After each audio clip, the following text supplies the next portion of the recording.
We belong to the age of machines. Well, machines have made our lives easier. Am I right? Well, you want to chop your vegetables? We have a machine for that. You want to wash your clothes? We have our awesome washing machine. Well, there are so many other types of machines that we use in our daily lives. Well, our gadgets, computers, phones, cameras, they all are machines. Now in today's lesson, I'm going to help you with some words and expressions to talk about your machines. Well, we have automatic, manual, portable, different types of machines. But how do you describe them? Well, that's what we are going to learn in today's lesson.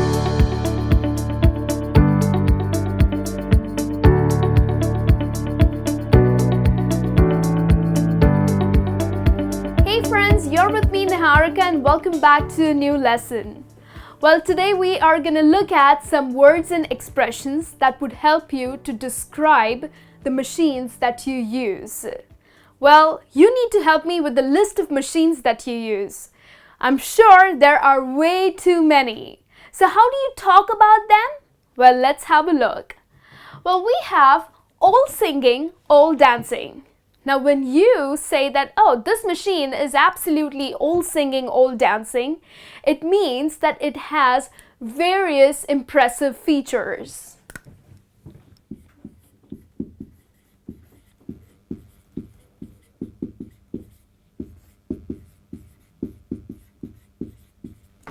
You go to an electronics store, you probably want to buy a washing machine for yourself, and the salesman, well, he comes and tells you, oh, you need to look out for this machine. You know, it's just amazing. It has so many features. And then you're like, oh yes, it's all singing, all dancing machine.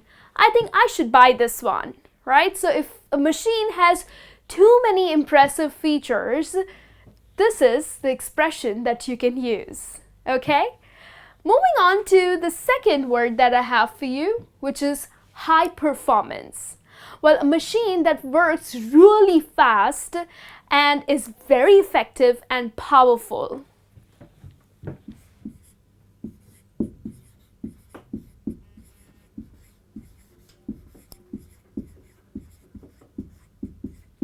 Like my new car. Well, cars are also machines, right?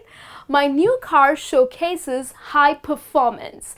So which means that it's really fast and very powerful. I love my car. So this is another word that you can use in English when you are talking about a machine which is really fast and powerful. The third one that I have for you is jammed. Well, are you talking about a traffic jam? No. Well, when a piece of an equipment, a piece of a machine is not working, okay, maybe it's faulty or maybe something has gone wrong and it's just not working, then this is the word that you can use. Rather than just saying that, I guess this is not working, you can say that, well, I believe it's jammed up. So jammed up, it means that maybe a piece of an equipment is not working.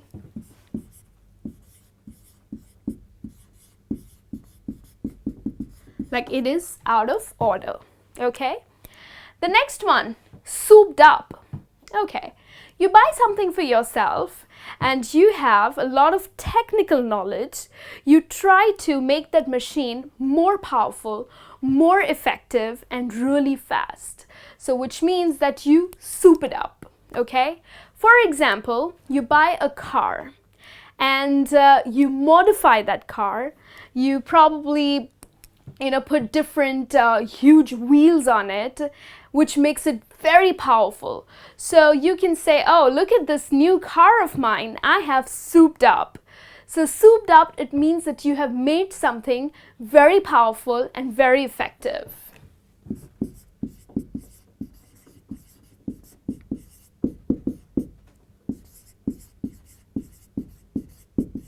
So to make a machine very powerful.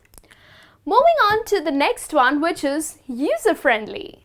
Well, a machine which is very simple and easy to understand. Like you can use it because you know how to operate it.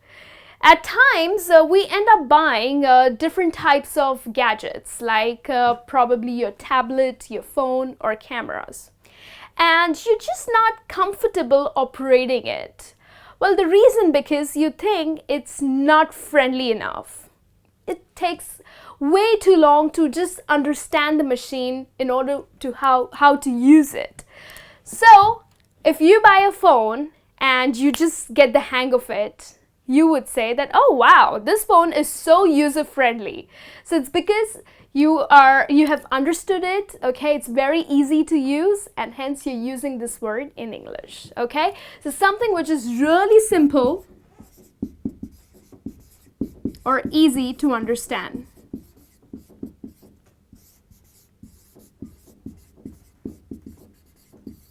Yeah, machines can be quite complicated at times, right? So if something which is really easy to understand, use the word user-friendly. Moving on to the next one, which is have a mind of its own. Well, do you think machines have a mind? Well, not really.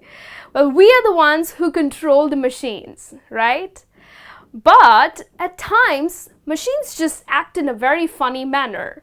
So this expression is used in a very funny way. You know, when you're trying to do something with the machine and the way machine operates, you're like quite surprised. Ooh, well, you think that the machine is controlling itself. Okay, so in a very humorous way, when you want to say, when you're really surprised looking at the machine, you're like, oh, this acts funny, you can use the expression, well, it's having a mind of its own today. Okay, this is how you would use it.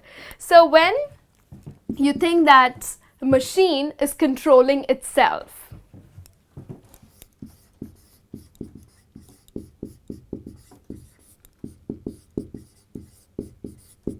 well, not literally the machine is controlling itself, but when it's just not working fine, not the way that you expect it to work, then in a very humorous way, use this expression. Moving on to the next expression that I have for you, which is on the blink. Well, on the blink, well, you think, well, blinking is like seconds job, right? So there are many people who think that using this expression, it means that the machine is working really fast. But the correct meaning of this expression, on the blink, it means that the machine is either faulty or it is out of order, okay? Like it's not working.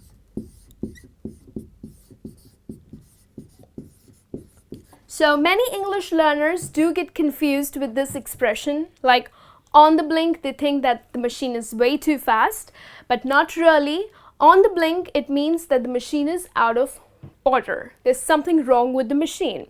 So, for example, can I use your phone, please? Because my phone is on the blink.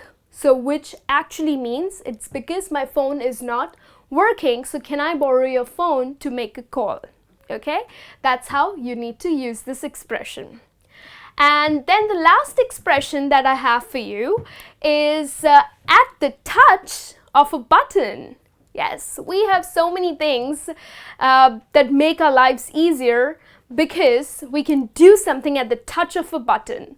So when you use the expression at the touch of a button, it means something which is so easy to use. Okay?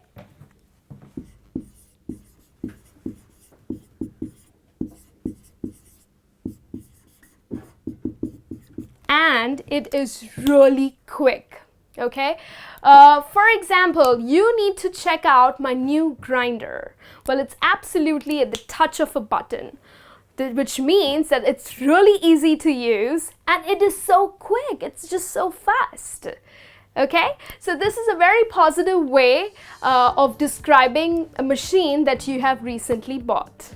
Right? So these are the 8 words and expressions that you can use in English in order to talk about machines. So the next time you're operating one or buying one, do not forget these expressions and start using them. I'll be back with a new lesson. Till then, you take care.